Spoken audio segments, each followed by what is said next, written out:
안녕하세요, 뚜셈입니다. 여러분들은 요즘에 어떤 것들을 욕망하고 계신가요? 욕망의 사전적인 정의는 부족함을 느껴 내 안에서 강력하게 탐하는 마음인데요. 사실 욕망은 중립적이죠. 뭔가 부족함을 느껴서 그것들을 강렬하게 원하는 그런 마음은 누구나 다 있을 수 있는데, 건강한 욕망이 있고 건강하지 못한 욕망이 있는 것이죠. 욕망과 비슷한 단어로 욕구 있죠. 욕구도 뭔가 부족함을 느껴서 나타나는 현상을 욕구라고 하는데, 생리적인 욕구라는 표현들을 많이 쓰고요, 심리적인 부분들은 좀 욕망이라고 표현하는 경향이 있죠. 어찌됐든 욕구, 욕망, 우리 안에 늘 들끓는 것입니다. 살아있다면 무언가를 욕망하게 되어 있죠. 여러분들은 요즘에 어떤 것들을 욕망하고 계신가요? 사람은 무엇을 욕망하느냐에 따라 보는 것이 완전히 달라집니다. 아주 큰 배고픔에 시달리고 있다면 온통 먹는 것 생각뿐이겠죠. 이런 먹는 거 아니어도, 저는 학창시절에, 지금도 운동화 굉장히 좋아하는데, 나 운동화 사야 돼, 너무 좋은 운동화 사고 싶어, 이런 욕구가 내 안에 가득해지면 걸어 다닐 때 사람들의 운동화만 보이게 되어 있는 것이죠. 이런 욕구, 욕망, 이런 것들을 아주 깊이 연구한 심리학자가 있죠. 매슬로우. 매슬로우는 5단계 위계 욕구설이라는 이론으로 너무너무 우리에게 많은 지혜와 통찰을 주었죠. 매슬로우가 이야기한 가장 첫 번째 욕구는 생리적인 욕구입니다. 먹고 살아가는 의식주의 영역이죠. 요즘도 아프리카에 굉장히 굶는 많은 사람들이 있지 않습니까? 그 사람들이 너무 굶을 때는, 야, 먹는 것만 풍족해지면 좋겠다 라고 생각할 것입니다. 그래서 먹는 게 풍족해져요. 그럼 그들이 행복해지겠죠? 그런데 먹는 게 풍족해진 그 아프리카 사람들이 행복해 라고 계속 평생 그 마음을 느낄까요? 아니요. 매슬로우에 의하면 그 행복은 오래가지 않는다는 거죠. 결핍되어 있는 어떤 욕구가 채워지면 반드시 그 다음 욕구가 올라오게 되어 있습니다. 취업을 준비하기 전에 많은 취준생들은 취업이라는 강한 결핍된 욕구에 시달릴 것입니다. 왜냐면 이 취업은 생존, 의식주와 아주 밀접한 연관이 있기 때문이죠. 그런데 정말 어떤 분이 열심히 취업 준비를 해서 취업이 됐어요. 와, 행복해, 취업했어. 그리고 따박따박 나오는 월급에 엄청나게 과소비하지 않는 이상 주말에 치킨에 맥주, 또 이런 좋은 가을 날 멋진 바바리 코트, 이렇게 어느 정도 의식주가 해결될 것입니다. 그런데 의식주가 해결되지 않은 결핍에 시달리는 사람들이 그게 해결된다고 해서 행복해지지 않는 것이죠. 매슬로우에 의하면 생리적인 욕구가 해결되면 그 다음 욕구가 올라오게 되어 있습니다. 무슨 욕구일까요? 여러분 학교 다닐 때 교양 시간에 이 이론 좀 들어보지 않으셨어요? 그 다음의 욕구는 안정성의 욕구예요. 안전하고 싶다. 이제는 의식주가 해결되는 걸로 끝나지 않아요. 안전해지고 싶은 거예요. 우리에게 안정감을 주는 것들이 여러 가지 있을 텐데, 사람들이 되게 안정감을 느끼는 요소 중에 하나가 돈이에요. 돈. 여러분들은 통장 잔고에 얼마 있으면 안전하다고 느낄 것 같아요. 제가 이거 강의하면서 많이 물어보면 5억, 10억, 50억도 나와요. 그러면 어떤 사람이 통장 잔고에 50억 정도가 있어요. 그래서 내 삶이 안전해 라고 느껴요. 그럼 그걸로 행복해지냐?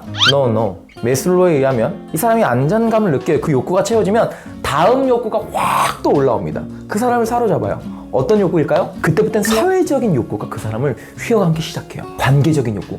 나 정말 이제 깊은 사랑을 하고 싶어. 나 좀 친구들과 잘 지내고 싶어. 이런 관계적인 욕구가 굉장히 강해지는 거예요. 그런데 그 사람이 아주 운 좋게 관계까지 좋아져요. 그럼 거기서 행복해져야 되잖아요. 아니요. 매슬로우는 사람의 이 욕구와 욕망은 끝이 없다는 거죠. 관계적인 거에서 만족감을 느끼면 그걸로 행복해지는 것이 아니라 다음 욕구가 올라오는데요. 그 다음 욕구가 뭐냐? 자아 존중의 욕구예요. 그때부턴 존중받고 싶어요.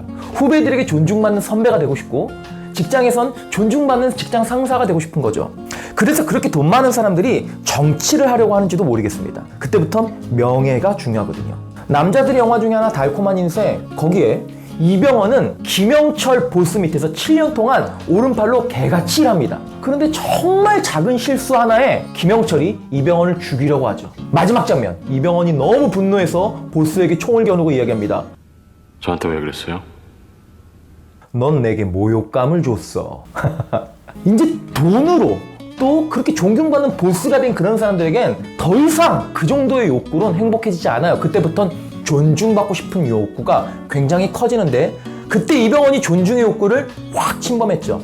그러면 거의 이 사람은 모든 걸 잃은 것 같은 큰 분노를 느끼게 됩니다. 어떤 사람이 존중까지 얻었어요. 그러면 거기서 끝나야 되는데 매슬로우는 또 다음 단계로 올라가는 거죠. 그리고 매슬로우가 바라본 마지막 종착지는 여기였습니다. 그럼 존중까지 얻은 그 사람은 마지막 어떤 단계에 도착할까요? 그 단계는 바로 그 유명한 자아실현의 단계입니다. 제가 존경하는 심리학자 융은 사람들이 살아가는 삶의 원동력, 동기부여, 왜 살아가려고 하느냐? 그 목적을 자기 실현을 위해서 살아간다 라고 이야기했습니다. 이 자기 실현, 자아 실현 무엇일까요? 정말 나답게 사는 거, 정말 내가 의미 있고 가치 있는 것들을 삶에서 실천하면서 사는 거, 그리고 무엇보다 내 능력을 마음껏 발휘하면서 살아가는 자아 실현의 단계, 이것이 매슬로우가 이야기한 마지막 단계입니다. 여러분들은 지금 어떤 단계의 욕구에 지배당하며 살고 있나요? 제가 이 질문을 왜 하냐? 매슬로우가 이야기한 것은 사람이 어떤 단계의 욕구에 머물러 있느냐에 따라서 보는 것, 느끼는 것, 생각하는 것이 완전히 다르다는 것입니다. 생리적인 욕구에 머물러 있는 사람들은 아주 보는 것이 작아요. 그리고 나에게 오는 수많은 자극들을 해석하는데도 아주 좁게 해석합니다. 하지만 가장 위에 있는 자아 실현의 단계에 있는 사람들은 세상을 바라보고 자기 자신을 바라보는 생각의 범위가 완전히 달라요. 자아 실현의 단계에 와 있는 사람들에게 어려움이 왔을 때 해석하는 능력과 생리적인 욕구에 머물러 있는 사람들이 삶의 어려움을 해석하는 방식은 너무너무나 다릅니다. 그런데 이것이 어려운 것이 이 단계는 위계적이기 때문에 맨 생리적인 욕구가 채워져야 안전으로 가고, 안전이 채워져야 사회적으로 가고, 사회적 욕구가 채워져야 자아 존중, 자아 존중이 채워져야 자아 실현.